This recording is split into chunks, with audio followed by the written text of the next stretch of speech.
విశాఖ కేంద్రంగా పసిపిల్లల విక్రయ ముఠా ఒడిశా, ఢిల్లీ, తెలంగాణతో పాటుగా రాష్ట్రాలకు విస్తరించిన ముఠా నెట్వర్క్ గుట్టు రట్టు చేసిన విశాఖ పోలీసులు 17 మంది అరెస్టు, 6 చిన్నారుల రక్షణ. Vizag CP Bagchi. So Vizag city police ఇటువంటి ముఠా గుట్టు రట్టు చేసి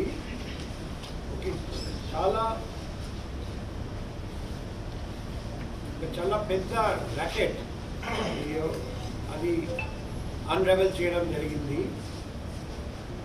టాస్క్ ఫోర్స్, మన నగర టాస్క్ ఫోర్స్ ఈ సందర్భంగా చాలా మంచి పని, చక్కటి ప్రదర్శన, చక్కటి పర్ఫార్మెన్స్, చక్కటి అచీవ్మెంట్ చేశారని నేను వాళ్లకు అభినందిస్తున్నా.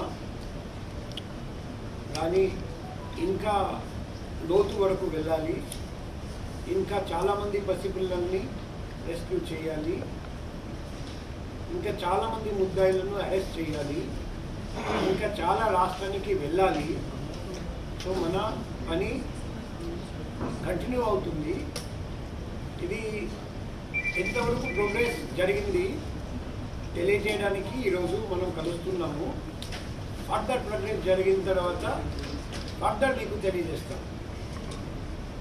ఈ సందర్భంగా ఇంకొకటి చెప్పాలంటే, నేను రాగానే ఈ పసిపిల్లల్ని విక్రయించే ముఠా మన దేశంలో చాలా చోట్ల పనిచేస్తున్నారని మా మెడికల్ బ్యాక్గ్రౌండ్ నుండి నాకు తెలుసు. కాబట్టి రాగానే చర్య తీసుకున్నాము.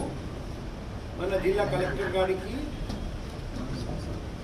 80 హాస్పిటల్, హెల్త్ సెంటర్ ఎక్కడెక్కడ మన విశాఖపట్నం నగరంలో సరైన స్టెప్స్ తీసుకోవట్లేదు, అది రాస్తూ డిస్ట్రిక్ట్ కలెక్టర్ గారికి తగిన చర్య తీసుకోమని రిక్వెస్ట్ చేయడం జరిగింది.